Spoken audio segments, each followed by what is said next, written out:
Utopians. Wanted to touch base on this discussion right now with the Washington Commanders and all the discourse going on in that locker room at the moment.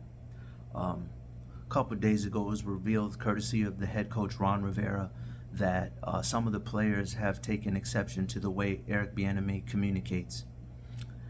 I can't express to you on how many levels this is just fundamentally wrong.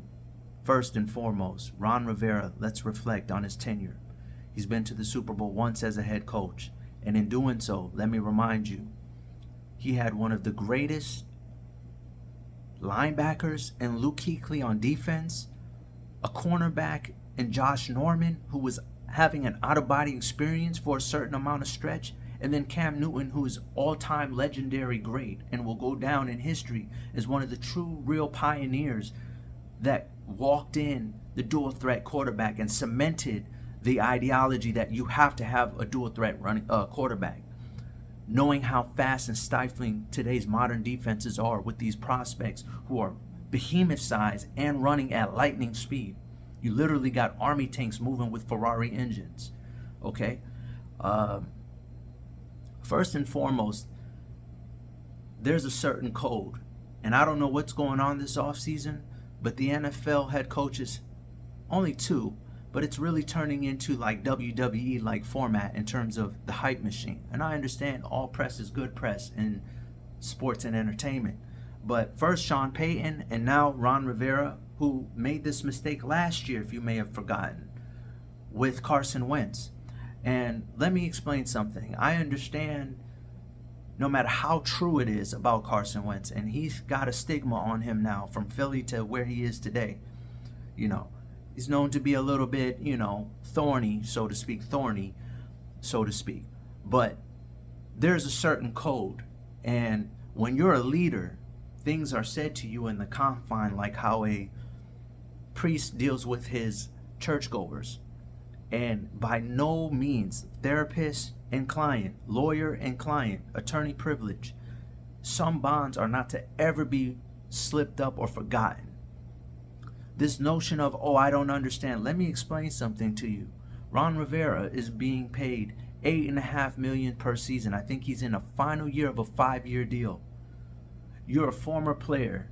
You know the sacred bond and the sacred rule about not speaking out to the media. And for last year, what you did to Carson Wentz, when you guys started off at 1-4, especially in losing is the biggest revealer of people's character. To throw Carson Wentz under the bus, whether it was true or not.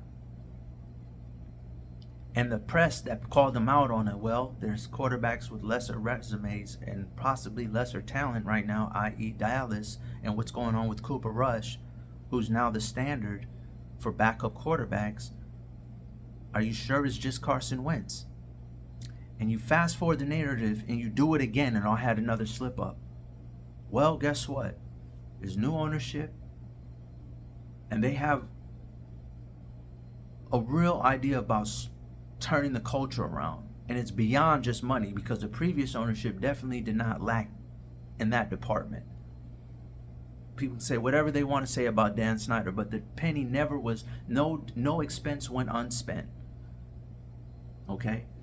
So witnessing what I'm witnessing right now, where you go and you reveal to the press that your coaching staff, again, someone who you pointed on your team, is being too difficult with the players or too rough around the edges, well, I'm sorry. Though they have some players who have a really, really great skill set, it hasn't necessarily trickled into the winning culture. Okay? And I've already had questions about Ron Rivera just because of why they never, and you can scoff if you want, but I always felt Colt McCoy should have had more, they should have had more patience with Colt McCoy. I just felt like I seen enough to know that I wish we could have seen more from Colt McCoy before they pulled the plug, and he immediately got signed in free agency to another backup role. Think got a multi-year deal even on top of that. But now you're throwing Eric Bieniemy under the bus. Perhaps you realize you're probably not going to make it through the season. But at $8.5 million per year, nobody wants to hear anything besides we're working on some culture shocking things right now. Okay, I could easily see the time, the end is near for his tenure in Washington. I think moving forward, he's best in a coordinator role where he's not doing as much talking, or something on TV where he can just be candid whenever he feels like it. Maybe it's the football player and him speaking, but you're getting paid too much money to be slipping up and breaking those holy vows that you make as a head coach, as a leader of men like that. This should be the last time that happens. This is not wrestling. There's no need to be. It's just a level of professionalism and decorum. If you have a problem with someone, you address it direct. That was not something for the cameras. And you saying you slip out, that's a cop out. Nobody cares. You're getting paid too much money to forget what the rules are. There's no way. You're too many years removed from playing football to sit up here and do that. That's not even an old school, new school thing. That is clear as day rule. That's no matter what generation you're in. You always keep everything in house. That's in friendships, marriages, co-workers, anything.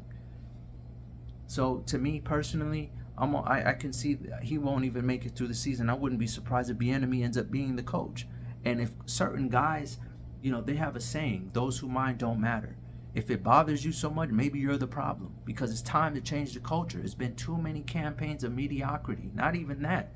Never has I don't remember the last time, that was probably since Stephen Davis was the running back, where the Washington Redskins, Commanders, whatever you want, football team, were ever confused as a potential title contender in the NFL, let alone NFC champion. Cheers.